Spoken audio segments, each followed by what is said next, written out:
saudara Kristen. Kita nggak boleh mengganggu, nggak boleh kemudian kita memiliki misi untuk melakukan satu tindakan yang negatif.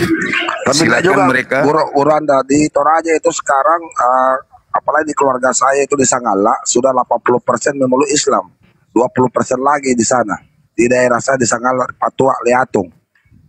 Iya. Oh, dari Sanggala juga. Siap. Nah, bahaya ini. Bahaya ini. Silakan. Bentar dulu Bang Zuma, ini kayaknya ada tamu-tamu dari saudara Kristen kita ini. Ini Bang Psikopat, Bang Bapak Yesus, Bang Daeng. Selamat siang ini Abangku. Assalamualaikum warahmatullahi wabarakatuh. Makasih host. Waalaikumsalam warahmatullahi wabarakatuh.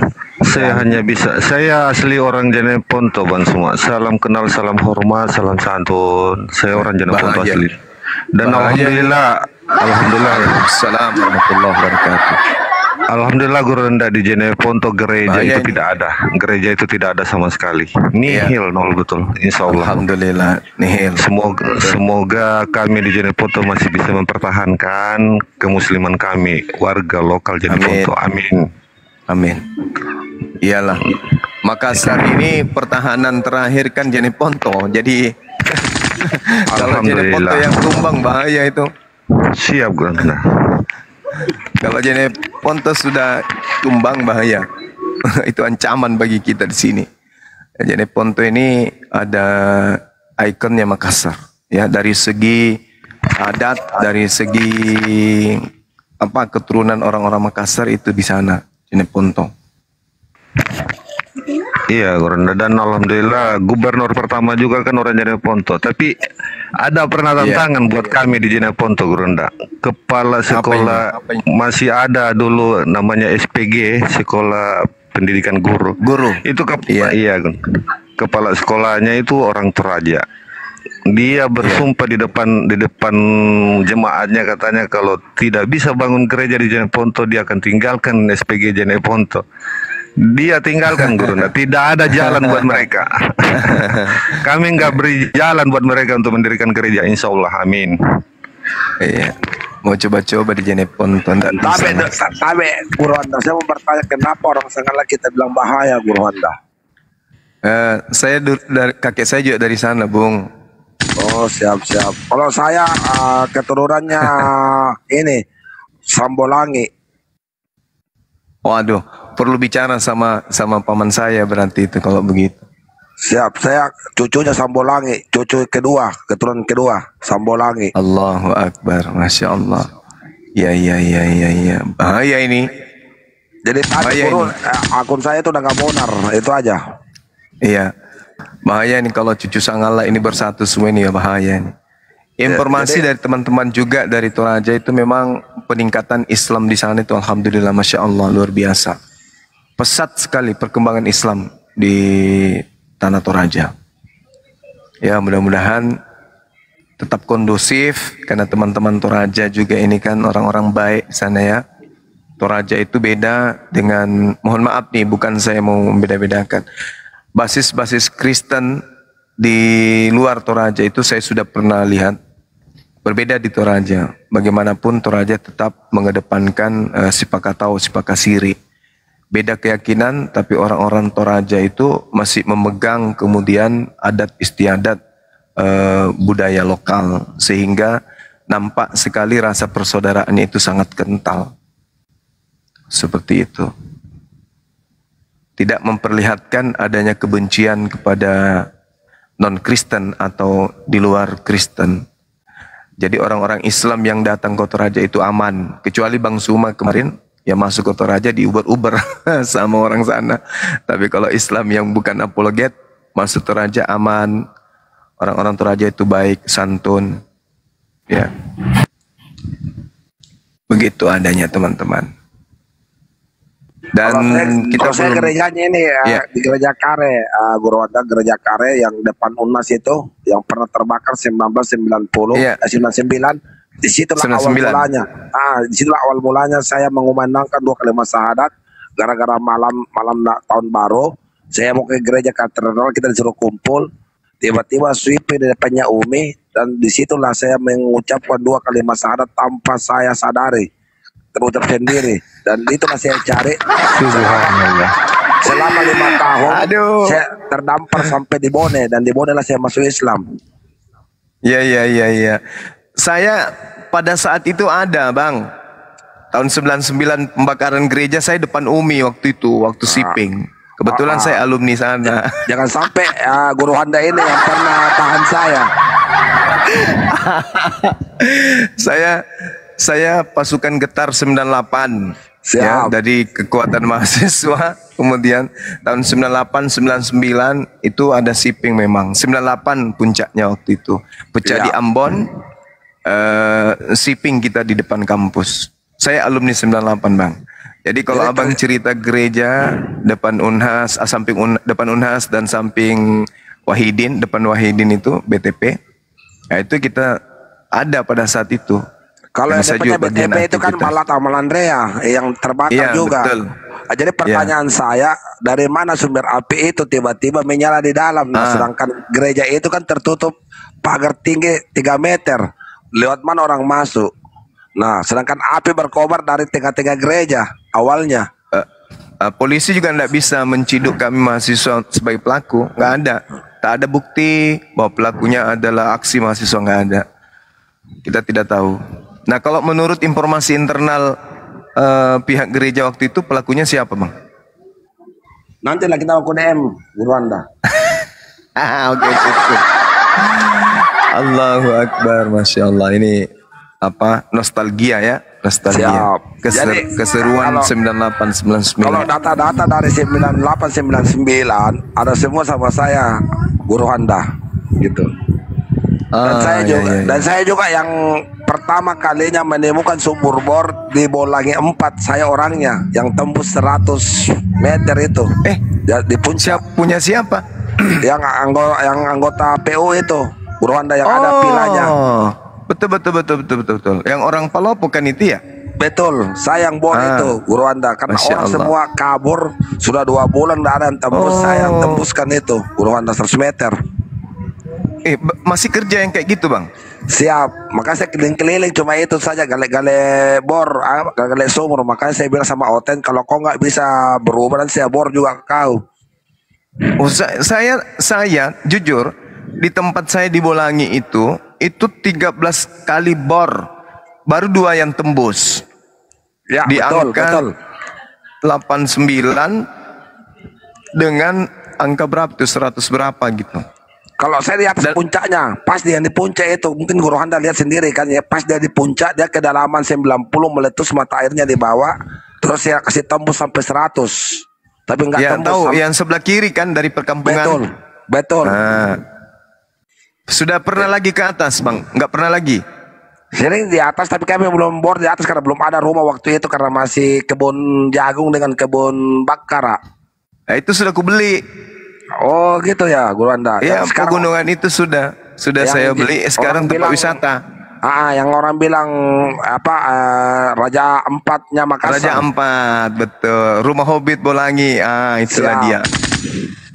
Nanti jalan-jalan aja, Bang. Mana tahu bisa bantu saya ngebor lagi, karena rencana mau bor lagi 1 untuk villa di depan wisata. Kalau di situ, Bang, kalau kita mau nanti kita pakaikan ini, Bang, geolistrik, supaya untuk menentukan titik airnya yang betul-betul bagus. Betul. Oke, catat Kipadek nomorku, boleh? Siap, nanti saya DM ke guru Anda. Waduh, DM ya? Oke. Nah, maksudnya kalau kita catat di sini, nanti banyak yang ambil. Nanti kan salah gunakan guru Anda. Siap. Kita DM saja, Padeng. Ya, karena saya butuh mata air yang kencang untuk kolam renang. Iya. Saya akan bantu itu, dan kedua juga saya akan bongkar semua kebusukan gereja. Nah, supaya ada data-data kita untuk membantu Oten. Mantap. Karena kemarin 17 Agustus sudah 10 orang dari Pulau Jawa kita mualafkan, artinya tanggal 17 Agustus. Kita kumandangkan di mana, di YouTube. Ada YouTube-nya itu. Nanti saya perlihatkan semua. Alhamdulillah. Di Pondok Asri, Ki? Di Kodam 2. Laika. Kodam 2. Yang di terminal masuk Gurunda, jurusan terminal masuk itu laikang. Salah misengene. Dan cuma Kan. pitololo ini. Laikang toh. Pitololo dan lekan asrama haji persis. Kalau rumahnya Bang Suma kan di dalam dia. Itu dekat Saya di depan, stadion Bang. situ, Saya di BPS. Gor. BPS Asrama berapa? Haji. Oh, BPS 1. Oh di depannya. Iya. Tetangga ada banyak orang Toraja di sini. Iya. Ale ngasih balok-balok ke Toraja Enjo, guru Anda. Singkampun nunjuk naga. Katanya buah-buah, namanya dari Pakatalas, setelah itu buah-buah dari Patalas, katanya langgar ya. Aduh, Masya Allah. Ini yang menarik, ini nostalgia 9899-nya ini yang menarik ini. Siap, ya nanti kita buka. Kalau saya kembali ke Makassar, guru Anda, saya masih ada di ini di daerah Bone. Trelu sekarang, Trelu ini. Di peta, masih ada di peta itu, masih. Apa itu? Itu daerah Daerah yang mana? yang kita berada sekarang. Oh enggak, iya masih ada saya di Trelu ini, di Mamuju Sulbar, Trelu. Oh, Trelu. Lagi Oke. lagi survei lokasi yang mau dibor. Oh, Karena gitu. di sini kayaknya 180 baru bisa dapat air bagusnya karena air asin. Oh. Ya nanti kita DM WA lanjut untuk konsentrasi, ada waktu tak bor tempat saya di Siap. Bosku. Guru Anda, saya tahu kalau daerah sana guru Anda, siap guru Anda. Oke, sip. Artinya alatnya canggih nih. Cocok memang dipakai bor oten ini alatnya. Iya. Yang penting hotel yang tidak waras, kalau waras janganlah. Lanjut Betul. ke guru Anda. Berikan dulu sedikit panas dulu oten supaya naik. Ya. Oke, lanjut teman-teman sekalian. Jadi sekali lagi saya sampaikan ya, bahwasanya simbol ajaran kasih itu muncul di tengah-tengah pengajaran Yesus ketika orang Farisi dan orang Saduki itu mencobai beliau. Guru, hukum apa yang terutama dan yang pertama di dalam Taurat? Karena pada saat itu yang ada hanya Taurat, belum ada Roma, Galatia, Filipi, Kaliki, Kaluku, Pararang, Padale, itu belum ada. Yang ada itu kitabnya orang Yahudi yang disebut kitab Tanakh. Nah, orang-orang Farisi, orang Saduki minta dijelaskan hukum yang terutama itu apa sih, supaya kami simpulkan dalam kehidupan kami sehari-hari. Kata Yesus, kasihi Tuhan Elohim dengan segenap hati, jiwa, dan akal. Nah, simpul kasih terhadap Elohim itu bisa dilihat di dalam Ulangan 11 nomor 1, Yosua 22 nomor 5. Jadi kasih itu adalah ketaatan. Kasih melahirkan orang menjadi muslim, bukan menjadi kafir. Jadi kasih menghantarkan orang itu menjadi seorang muslim. Nah, Yesus mengimplementasikan itu. Bisa dilihat dalam Galatia 4 nomor 4. Ternyata Yesus ini adalah manusia yang suci, yang kudus. Yesus adalah orang muslim yang kemudian mentahirkan diri untuk taat patuh kepada perintah Tuhan. Coba baca di dalam Galatia, suratnya Paulus di Galatia 4 nomor 4. Takluk dia. Dia tidak pernah membantah. Dia taklukkan dirinya kepada hukum Tuhan. Nah, itu yang pertama. Islam baru terjadi abad ke-7. Bagaimana Yesus jadi Muslim? Jadi Tuhan itu, oke, Anda bertanya, saya jawab. Jadi Tuhan itu tidak membiarkan makhluknya yang ditunjuk sebagai pemimpin untuk buta, tanpa panduan. Maka Tuhan mengutus para nabi. Mengutus para nabi bukan mengutus begitu saja. Mengutus nabi dengan ketetapan, ketentuan, tuntunan, hukum, perintah. Nah, siapa yang tunduk kepada perintah-perintah Tuhan, maka dia disebut Muslim. Muslim itu adalah orang yang berserah diri, tunduk patuh kepada apa yang diperintahkan. Jangan makan babi, tidak makan babi. Ya makan babi, kebalikan dari Muslim, yaitu kafir, kufur, ingkar terhadap perintah. Nah, apakah Yesus itu hamba yang taat? Yes, Yesus itu adalah hamba yang taat. Baca di dalam Yohanes 11 Yohanes Perintah. 14 nomor 31. Di situ Yesus tercermin bahwa dia adalah hamba yang sangat taat. Yesus itu adalah hamba yang sangat taat. Berarti dia Muslim karena dia berserah diri kepada perintah Tuhan yang datang kepadanya. Dia Muslim, dia bukan Kristen. Kalau Kristen itu kan kafir. Tuhan perintahkan A, Kristen lakukan B. Itu beda. Jadi siapa Seperti itu. yang mengikuti Taurat itu adalah Muslim, begitu? Yes, betul. Muslim artinya berserah diri kepada perintah Tuhan. Yang ingkar kepada perintah Tuhan, kafir. Makanya Paulus pun mengetahui itu. Coba Anda lihat di dalam Galatia 2 nomor 14. Orang-orang yang tidak bersunat, sabar. Orang-orang yang tidak bersunat adalah orang yang hidup secara kafir. Kata Paulus. Kenapa? Karena sunat itu perintah. Tapi mereka tidak mengikuti, berarti dia kafir. Kapan Nabi? Gitu. Kapan Adam itu disunat? Ya, kapan? salon. Kapan Nabi Adam itu Satu-satu ya disunat? teman-teman, satu-satu yang Kristen ya. Ya, salon. Ya. Halo, Bukan Juma. tidak salon hari ini ya. Nah, Gimana? jangan banyak ngomong yang tidak berisi. Anda Ya, kenapa? Benerin. Narasinya dibenerin, Bang. Silakan. ngomong sesuatu yang tidak ada. Anda mengatakan Yesus itu Islam. Coba Anda Islam itu apa? Kalian Islam itu damai sejahtera. Cuma kamu itu aneh-aneh. Di lain sisi kamu mengakui Yesus dalam Al-Quran. Di lain sisi Anda menghina Yesus di luar Al-Quran. Itu apa sih? Ya, baik. Benar nggak? Sebenarnya sebentar Juma. Benar nggak kalian mengakui percaya Yesus? Kalian kan juga percaya Yesus. Jadi di lain sisi kalian mengaku sebagai Isa di dalam Al-Quran, tetapi di luar itu di dalam Alkitab kalian mengatakan kalian menghina sisi-sisi Yesus yang lainnya. Lalu itu apa? Ambigu namanya. Lalu Anda mengatakan bahwa Yesus itu Islam. Anda buktikan dulu di mana Yesus itu Islam. Ya. Itu Coba sebentar. Saya dengan Juma. Saya mau lihat dibilang sekelas Juma itu yang seperti apa. Saya mau lihat. Oke, Yang sudah. akademis ya Juma. Kau harus buktikan dengan ini pembuktian yang kuat. Oke. Islam itu akar katanya dari salama, yaslamu dan seterusnya. Artinya damai sejahtera. Itu kata Islam. Sekarang Yesus mengajarkan damai sejahtera kagak? Jawabannya ya. Yohanes, sabar dulu.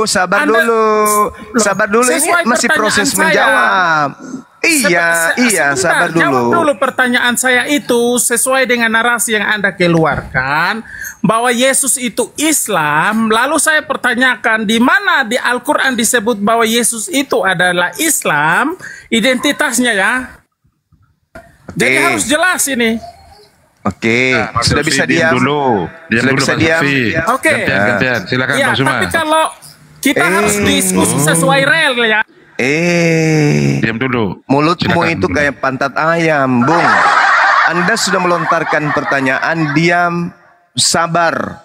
Ambil pulpen, catat supaya nggak malu-maluin. Yesus mengajarkan tentang Islam. Di mana dalilnya? Yohanes 14 nomor 27. Enggak ada Yesus mengajarkan Islam tetapi di dalam Injil. Enggak ada itu cuma itu otakmu yang Host mute dia. Kamu menolak karena kamu kaum kafir. Kafir itu penolakan. Kafir itu menolak kebenaran. Saya mau tunjukkan ada di dalam kebenaran. Alkitab. Jadi Anda jangan mengarang Juma. Kamu ini menipu banyak umat. Mampus. Masih mau ku datang besok. Mampus. Kamu sok-sokan di sini. Belum ada orang Kristen yang mampu membantah argumentasi saya atau mematahkan pendapat saya tentang karisteng. Belum lahir orang yang bisa mengalahkan saya terkait dengan pengetahuan Bible. Belum. Jadi depan saya itu jangan kalian sok-sokan. Kalau sedang berhadapan dengan saya, apalagi status hanya bertanya. Yesus di dalam Yohanes 14 nomor 27. Damai sejahteraku. Berarti Islamku kan? Kata Yesus. Bukan. Bukan. Apa? Belum Apa ada kalau Islam begitu? Abad ke-1 Islam belum ada. Dinul Islam secara kafah, Mana secara dalilnya? keseluruhan. Di Nah, Quran. mulai kesurupan. Di Quran kok kesurupan? Mulai Quran. kesurupan. Bukan Islam. Ini berbicara mengenai Yesus ini Islam atau bukan? Iya, di Quran, di Alkitab nggak ada. Ada. Ini barusan saya tunjukkan. Tidak Yohanes pernah sebut Islam. Itu karena Anda Tidak kufur. boleh tafsir. Itu karena Anda kafir. Kalau Oke. lu Islam dalam bahasa Yunani disebut Irene. tidak ada sebut Oke. Islam. Diam, Lo yang ngawur. diam. Lo yang ngawur. Diam. Lo ngawur. Tidak Mari ada kita sebut buktikan, teman-teman. Anda diam dulu, Anda diam. Jangan nangis duluan. Anda harus belajar dulu sama Bang Zuma. Jangan Lu nangis soto. duluan. Tidak ada. Oke, kita buktikan. Anda Abad mengatakan ke-7 tidak ada, belum kita ada Islam. buktikan. Kita buktikan. Diam, diam. Diam. Anda itu tidak tahu apa-apa. Oke? Lu yang nggak tahu Jadi apa-apa, soto. Yesus bisa diam nggak dulu? Mampus. Sederhana kan, tinggal diturunkan. Jadi nggak usah ngotot. Ilmu cuma setai ayam kok. Ngotot. Anda pada semua mau belajar Bible, saya orangnya. Saya belajar puluhan tahun tentang Bible. Jangan ragukan itu. Ya, pendetamu sekolah untuk uang. Kalau saya enggak. Otakmu hanya Udah, tuh kan? Kamu diturunkan lagi nanti habis ini. Anda menantang Kamu pendeta. tinggal duduk, dengarkan penjelasan. Kan? Aku bilang kan, nyawamu itu tergantung host. Dengarkan gurumu ini menjelaskan. Dengarkan. Apakah Yesus itu mengajarkan Islam atau mengajarkan Kristen? Jawabannya, Yesus mengajarkan Islam. Tidak mengajarkan Kristen. Oke? Tidak mengajarkan Kristen, tapi mengajarkan Islam. Mau bukti? Dalil Bang Zuma. Oke. Dalil meluncur. Yohanes 14 nomor 27. Dalil. Apa kata Yesus? Damai sejahtera ku tinggalkan. Dalam bahasa Yunani, damai sejahtera itu artinya apa? Irene. Dalam bahasa Ibrani apa? Shalom. Dalam bahasa Arab apa? Salam. Akar kata dari Islam. Islam artinya apa? Damai sejahtera. Irene artinya apa? Damai sejahtera. Shalom artinya apa? Damai sejahtera. Yesus meninggalkan apa? Damai sejahtera. Yesus meninggalkan apa? Shalom. Yesus meninggalkan apa? Irene. Yesus meninggalkan apa? Damai sejahtera. Apa itu? Salam. Apa itu Islam? Jelas bukan? Yesus meninggalkan Islam. Damai sejahtera ku tinggalkan bagimu. Salam, Islam, Irene, aku tinggalkan bagimu. Damai sejahtera ku kuberikan. Didomi, Islamku kuberikan pada kalian. Irene kuberikan pada kalian. Dan apa yang kuberikan tidak seperti yang diberikan oleh dunia kepadamu. Karena Islam memang tidak bisa diberikan dari sumber dunia, tapi Islam itu sumbernya dari Allah. Makanya disebut mereka ini adalah agama samawi. Mereka disebut sebagai nabi. Karena mereka mengajarkan ajaran yang berasal dari langit, bukan berasal dari dunia. Apa yang kuberikan tidak seperti yang diberikan oleh dunia. Yang diberikan dunia apa? Nyembah dewa, ibadah minggu, makan babi, rasulkan Paulus. Itu hadiah dari dunia. Hadiah dari langit menjadikan Yesus sebagai Rasulullah, Yesua, Isa sebagai Rasulullah. Itu hadiah dari langit. Tapi Yesus adalah dewa, Yesus adalah Theos, Yesus adalah Tuhan, Yesus adalah sembahan. Itu hadiah dari bumi. Hadiah dari langit, Yesus Rasulullah. Itu yang Anda harus pahami. Jadi Islam mengajarkan, Yesus mengajarkan Islam. Dalilnya Yohanes 14 nomor 27. Saya sudah membuktikan. Yesus mengajarkan Islam. Sekarang ada nggak Kristen penyembah dewa Yesus Cuma yang mampu berhentilah menunjukkan? menipu umat-umat Islam. Anda ini ngomong nggak punya dasar apa-apa, yang kemudian cuman memanipulasi supaya Anda cari uang. Anda nggak bisa menjawab pertanyaanku kok Anda mau menantang pendeta seluruh Indonesia. Otakmu cuman sekuku. Kalau cuman colote kayak begitu, pantat ayam juga sama. Loh, kalau cuman colote kayak Anda gitu, Anda itu semua lebih orang kacau, bisa.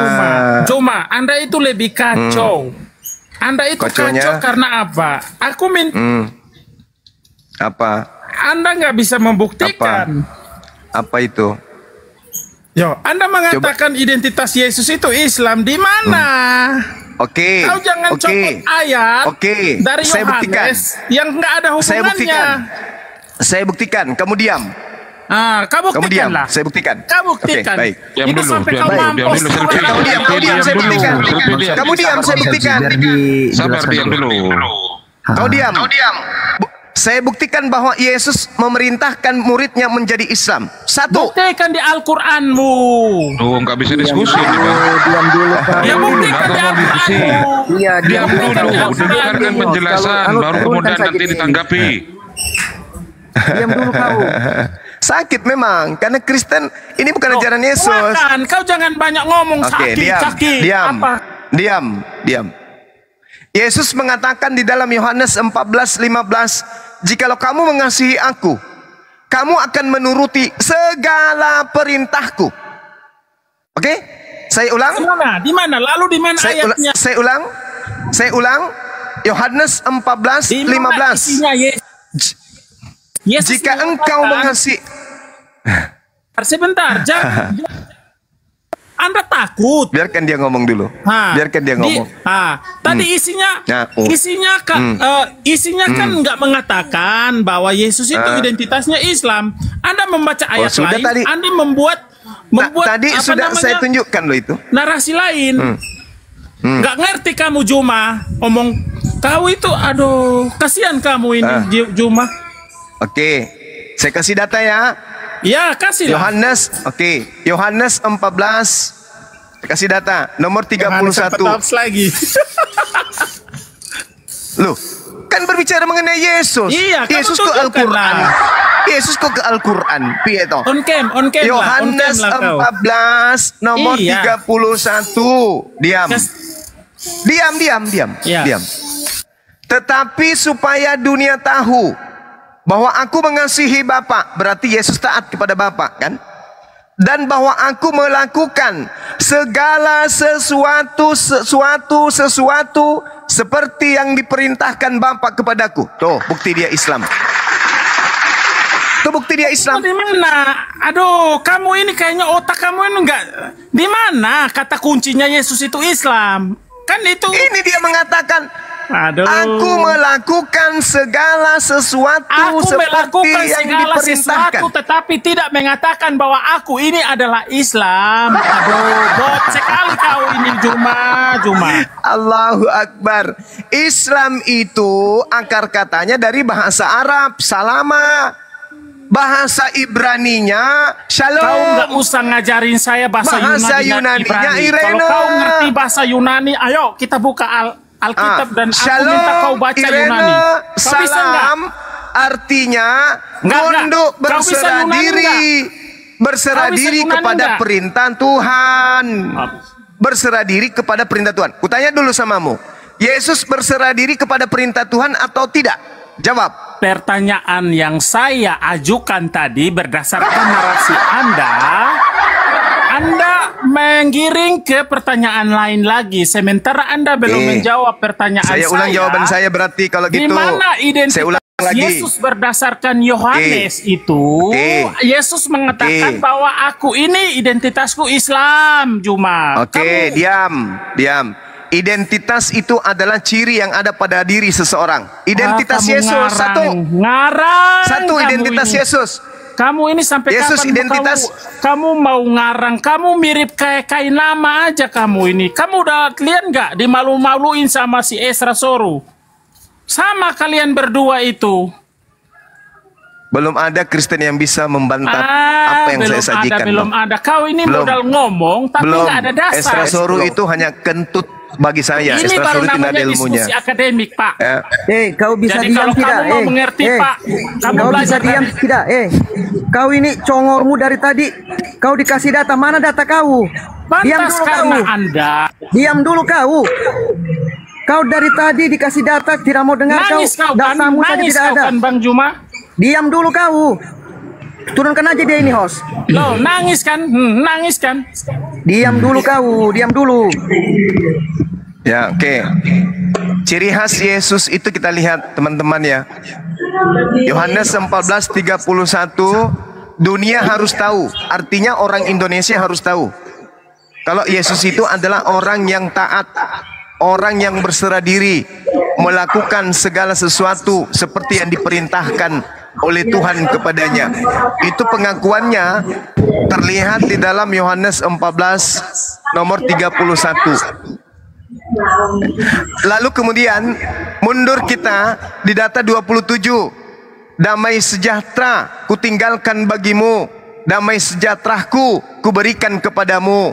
Oke, itu sudah semakin mengerucut kepada Islam. Kemudian di dalam pengajaran beliau dikatakan Yohanes 14, mundur lagi kita di data 12. Barang siapa yang percaya kepadaku, dia akan melakukan pekerjaan yang juga aku lakukan. Masuk ke inti-inti poin rukun. Sujud dalam beribadah, mengangkat tangan, mengendalikan tangan, menghadap ke langit. Kemudian beliau berpuasa. Sebelumnya beliau sunat. Kemudian beliau bersyahadat, syahadatain. Yohanes 17 nomor 3. Hidup kekal itu adalah la ilaha illallah. Yesus Rasulullah. Komponen rukun terpenuhi. Yesus sama dengan Islam. Jelas itu, tidak bisa dibantah. Kemudian Yesus mengatakan apa? Dalam Yohanes 14:15. Jikalau kamu mengasihi aku, kamu akan menuruti segala perintahku. Perintah Yesus apa? Apa perintah Yesus? Satu aja yang dilakukan oleh Kristen perintah Yesus itu yang mana? Kalau ada saya berhenti jadi apologet. Satu aja. Nggak akan pernah Anda temukan. Orang-orang Kristen akan berkata, ada bang, apa? Kasih sesamamu. Bullshit. Kasih sesamamu itu adalah rangkaian dari ajaran Taurat, bukan ajaran Kristen. Jangan bawa-bawa ajaran kasih. Kasih itu cakupan Taurat, tidak ada di Kristen. Jadi tak ada satupun ajaran di Kristen itu mengasihi Yesus. Jikalau kamu mengasihi aku, kamu akan menuruti segala perintahku. Segala perintah Yesus kita susun dari A sampai Z.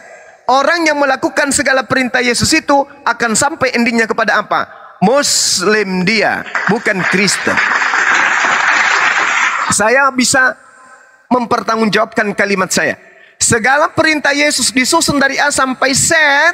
Ketika dilakukan dan dipraktekkan, pasti orang itu terlihat menjadi Muslim. Contoh, perintah untuk mengikuti segala apa yang dilakukan oleh Yesus. Di dalam Yohanes 10 nomor 27. Aku mengenal pengikutku. Mereka mendengarkan aku dan mengikuti aku. Ayo teman-teman, ikuti Yesus. Sujud dalam beribadah, sunat, puasa. Itu cerminan agama mana? Sunat, puasa, gak makan babi, ibadah semalam-malaman, syahadatain. Itu cerminan agama apa? Islam. Jadi kalau agama, ajaran Kristen dipraktekkan, ajaran Yesus dipraktekkan, maka orang tersebut kelihatan Islam. Coba pakai jubah kayak Yesus, pakai jubah, ya, jubah panjang, habis itu berdiri, angkat tangan, lalu sujud. Habis itu puasa. Oke, sebelumnya bersunat. Habis itu syahadatain. Cerminan yang muncul kemudian Kristen atau Islam? Islam. Ayo. Nah sekarang kita balik. Mana cerminan perilaku Yesus yang mencerminkan Kristen? Ada? Ada? Ada? Tidak ada sedikit pun. Nah itu, saya kira itu sebagai pengantar teman-teman, bahwa Yesus itu adalah seorang Muslim yang taat, dan Yesus bukanlah seorang kafir. Yesus bukan orang Kristen, tetapi Yesus adalah orang Islam. Gugat saya kalau saya salah. Nanti kita adu data. Silakan. Oke, ini selamat siang Bang Paulus. Islam Kristen abangku? Kristen Bang, Kristen. Oke, silakan mau ditanggapi perkataan Bang Zuma tadi, silakan abangku. Lanjut. Ya, tanggapannya bahwa Yesus bukan Islam Bang, itu aja. Kalau bukan Islam, lalu dia disebut apa dong? Bagi orang Kristen Bang ya? Iya. Dia penebus Bang. Penebus? Kalau penebus itu berarti level domba, level lembu. Apakah betul layak Yesus itu disebut binatang? Yesus itu disebut hewan. Apakah layak? Apa-apa, dia memang merendahkan dirinya Bang, serendah-rendahnya. Lahirnya aja di kandang domba. Kata siapa itu? Domba. Kata siapa? Lahirnya aja di kandang domba. Iya, itu kata siapa Bang? Kata Alkitab. Nah itu dia, kata pengarang Bible, bukan kata Yesus. Kenapa orang Kristen tidak berani menyentuh perkataan-perkataan Yesus, lebih mengedepankan perkataan orang lain daripada perkataan Yesus? Karena sejatinya Kristen ini adalah anti Yesus, cuma mengambil nama Yesus sebagai tameng. Tapi sejatinya Kristen itu anti Kristus. Itulah Kristen. Dan saya bisa membuktikan itu berdasarkan data, kalau Kristen ini adalah anti Kristus, anti Mesias, anti Yesus. Itu Kristen Bang. Lihat pembuktian awal. Yesus mengaku, aku diutus hanya kepada domba yang sesat dari umat Israel. Kristen terima enggak itu? Enggak, Kristen tidak mau terima itu. Enggak dong Yesus, masa hanya untuk umat Israel? Untuk kami juga dong, orang Batak, orang Toraja. Mana dalilnya? Gak ada dalil, tapi dipaksakan. Itulah bukti bahwa kalian anti Kristus, anti Yesus. Maksudnya anti ajaran Yesus, maksudnya anti terhadap ucapan Yesus. Jadi nama Yesus itu diambil hanya untuk membackup dewa Hercules milik Romawi itu. Nama Yesus hanya dipakai sebagai aksesoris aja. Kristen itu sebenarnya bukan menyembah anak Maria. Kristen itu menyembah dewanya Roma. Tapi agar dianggap sebagai ajaran Yahudi, kitabnya Yahudi diambil. Nama Yesus diambil. Masuk ke Indonesia untuk lebih mengentalkan identitas ajaran dari Yahudi. Istilah-istilah Al-Quran diambil. Padahal kalau Kristen melepaskan pakaian Yahudinya, Kristen melepaskan pakaian Islamnya, maka yang muncul pada penampilan Kristen hanyalah ajaran penganut ajaran pagan. Syukur kalian bisa mengambil agama Yahudi sebagai topeng. Syukur kitab kalian bisa mencuri istilah Islam sebagai topeng. Kalau tidak, maka agama Anda itu hanyalah ajaran kepercayaan nyembah kepada dewa yang nusul menjadi orang. Itu fakta. Kalian itu penyembah dewa, Kristen itu penyembah dewa.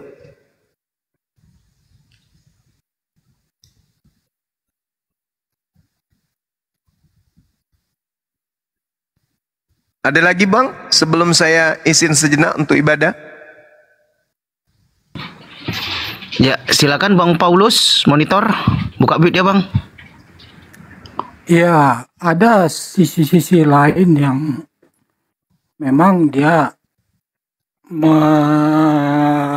dimiripkan dengan Islam. Ada sisi-sisi Yesus, namanya agama kan, Aramaik. Ada sisi-sisinya kalau kita mau mencari sisi mana kan gitu.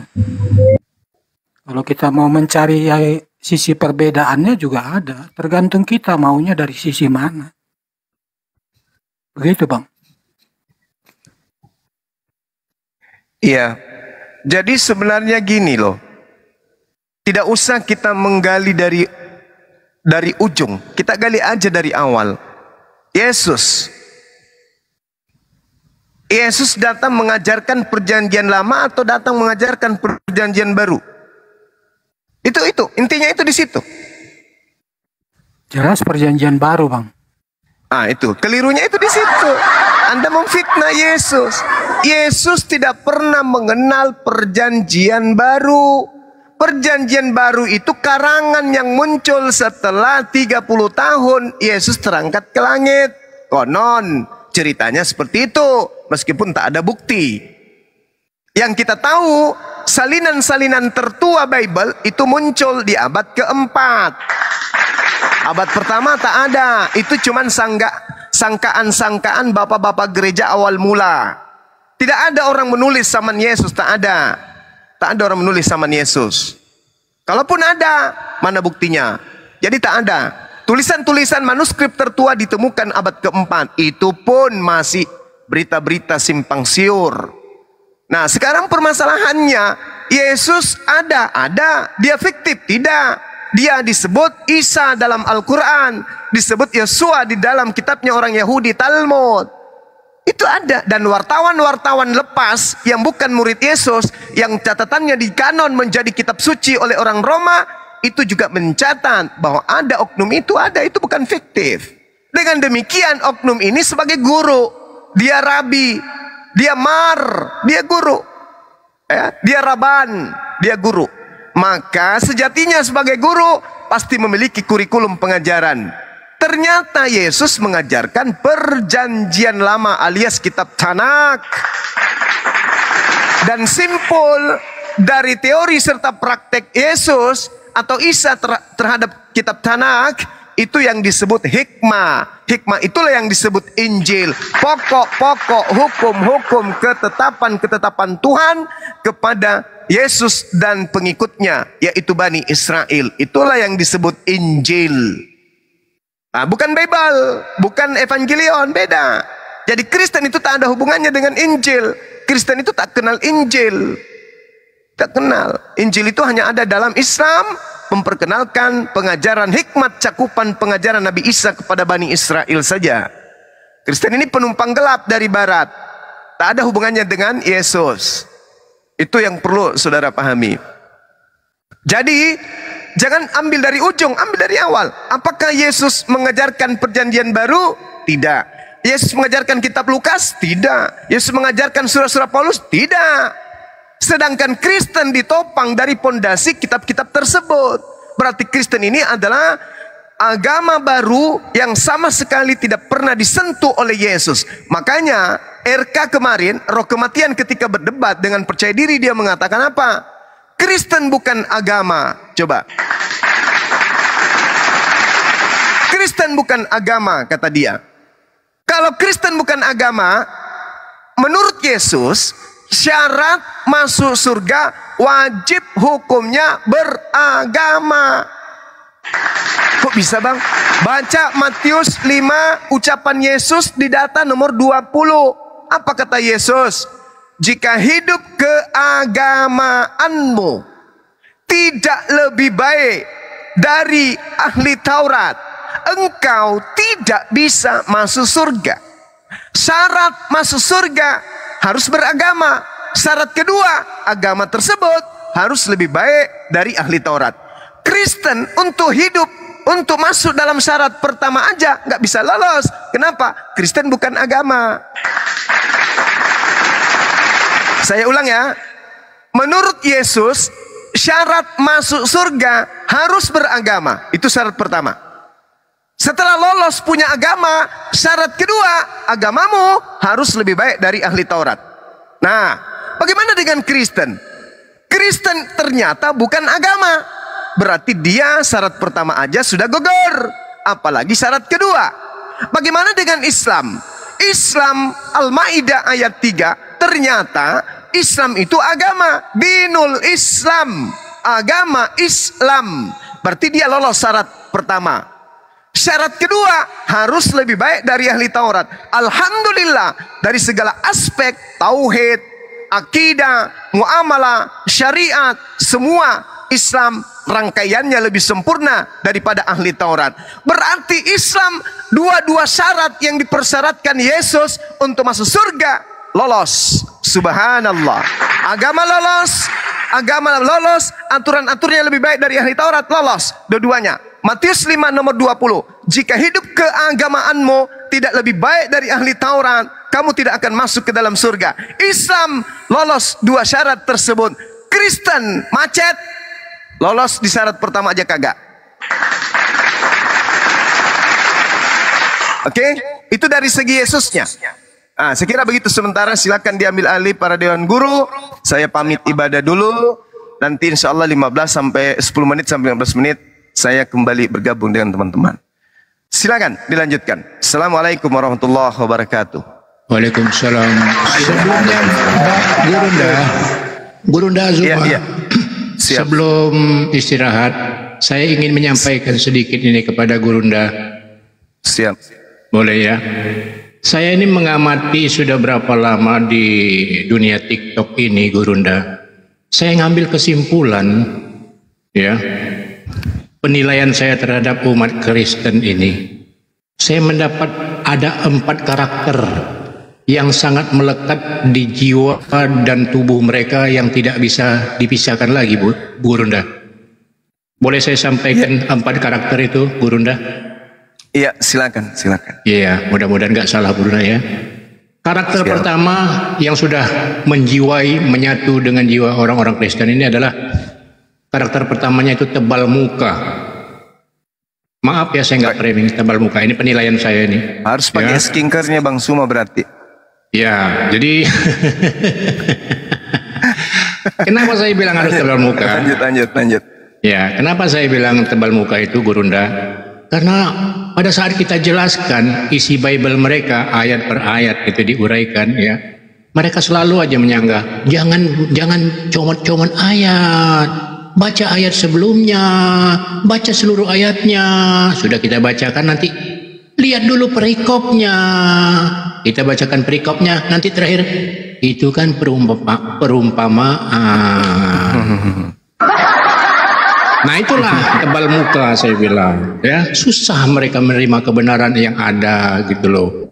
Padahal Bible sendiri yang mengatakan, bukan kita mengarang-arang, ya, kita hanya membacakan. Itu satu. Karakter yang kedua, Gurunda, mereka wajib tebal telinga. Wajib tebal telinga. Kenapa saya bilang begitu, Gurunda? Kita jelaskan secara rinci isi Bible mereka, ya. Mereka seolah-olah nggak mau dengar. Dengan cara apa? Nyerocos tarkum, menutupi apa yang kita uraikan supaya jangan didengar orang. Tutup telinga, tebal telinga, itu saya bilang tebal telinga. Gitu, Gurunda. Karakter yang ketiga yang saya perhatikan, memang mereka ini wajib bodoh, Gurunda. Wajib bodoh. Kenapa saya bilang gitu? Di Bible itu ada 2 ya, kalau nggak salah tuh. Ada yang mengatakan kami bodoh karena Kristus, ada lagi satu lagi bodoh dan tolol. Saya lupa ayatnya lah, pokoknya ada aja pokoknya gitu ya. Jadi mereka wajib bodoh itu karakter ketiga. Karakter keempatnya, Gurunda, yang lebih parah lagi nih. Otak mereka sudah nggak di kepala lagi, udah dipindahin entah kemana. Gitu, Gurunda. Kenapa saya bilang begitu? Mereka tidak pakai akal, tidak pakai logika, modal congor. Makanya saya bilang otaknya sudah kosong. 4 karakter itu yang saya tangkap, Gurunda. Mungkin Gurunda bisa ambil kesimpulan kalau ada yang salah dari saya mewakili. Ya, baik. Ya, silakan. Baik. Salah satu mukjizat Al-Quran itu adalah yang tidak kita, bukan yang tidak kita ya, yang baru Bang Suma selami kebenarannya benar-benar secara sahih. Apa itu? Al-Quran menceritakan karakteristik orang-orang kafir. Kalau dulu kan kita nggak pernah menyentuh itu, saya bukan kita, tidak pernah menyentuh, saya tidak pernah menyentuh itu. Karakter mereka ini apa? Yang saya tahu cuma tampilan luarnya saja. Mereka baik, mereka sopan, mereka santun, meskipun di antara mereka ada juga yang jahat. Itu tampilan luar. Tapi setelah saya berdebat langsung dengan orang-orang ini, ternyata karakteristik yang diceritakan dalam Al-Quran itu ternyata betul-betul sahih, betul-betul valid, absolut kebenarannya, tanpa diragukan. Itu saya alami sendiri. Oh, ternyata benar Al-Quran menceritakan. Inilah mujizat Al-Quran, mampu menjelaskan karakteristik daripada orang-orang kafir secara terinci. Meskipun Rasulullah kemudian tidak pernah melakukan telaah kasus terhadap keadaan itu, tapi faktanya 1400 tahun hari ini kita bisa buktikan. Apa kata Al-Quran? Coba kita dengarkan. A'udzubillahi minasyaitonirrajim. Walaqad zara'na li jahannam katsiran minal jinni wal ins. Lahum qulubun la yafqahuna biha, walahum a'yun la yubsiruna biha, walahum azan la yasma'una biha. Ulaika kal an'am bal hum adallu. Ulaika humul ghafilun. Ini Al-Quran 1400 tahun silam mengulas karakteristik orang-orang kafir. Hari ini kita buktikan. Apa kata Allah? Dan sungguh laqad zara'na li jahannam. Aku isi jahannam, neraka jahannam, banyak dari kalangan setan, banyak dari kalangan manusia. Kalangan jin, maaf, bukan setan, jin dan kalangan manusia. Mereka memiliki hati, tetapi tidak dipergunakannya untuk memahami ayat-ayat Allah. Mereka memiliki mata, tidak dipergunakan untuk melihat tanda-tanda kekuasaan Allah. Mereka memiliki telinga, tidak dipergunakan untuk mendengarkan ayat-ayat Allah. Mereka seperti hewan ternak, bahkan lebih sesat dari hewan ternak. Mereka itu adalah orang-orang yang lengah. Ulaika kal an'am bal hum adallu. Mereka seperti hewan ternak, bahkan lebih sesat dari hewan ternak. Ini karakter yang disampaikan oleh Al-Quran 1400 tahun silam. Hari ini karakter ini betul-betul ada bercongol pada orang-orang kafir. Kita jelaskan sejelas-jelasnya, kita sampaikan sedetail mungkin. Mereka punya kuping, punya mata, punya mulut, hati, tapi mereka tidak menggunakan itu. Tetap saja membatu. Ini bukti kebenaran Al-Quranul Karim, bahwa Al-Quran itu betul-betul adalah mujizat yang nyata. Nah, di sini masalahnya adalah walaqad zara'na li jahannam. Itu masalahnya itu di situ. Sungguh Allah sudah bersumpah di sana. Sungguh Allah menekankan dengan sangat-sangat di sana. Apa kata Allah? Sungguh aku isi neraka jahannam banyak dari kalangan jin, yaitu setan, dan manusia, yaitu kafir. Karena mereka memiliki hati dan seterusnya, tapi mereka tidak gunakan. Mereka hidup layaknya hewan, bahkan lebih sesat daripada hewan. Mereka itulah orang-orang yang lengah. Lengah selengah-lengahnya. Ya, saya kira begitu, Bung. Terima kasih banyak atas masukannya. Subhanallah, dalam hal ini Islam semakin dikuatkan dengan adanya ayat-ayat suci Al-Quranul Karim. Maka iman kita, keyakinan kita terhadap Allah semakin kuat, dan kebenaran Al-Quran bagi kita semakin nyata. Kemenangan tetap ada pada orang-orang yang benar, yaitu dinul Islam, orang-orang Islam. Saya kira begitu sementara. Sekali lagi saya izin sejenak, 10-15 menit kita akan gabung kembali. Silakan diambil alih teman-teman sekalian. Assalamualaikum warahmatullahi wabarakatuh.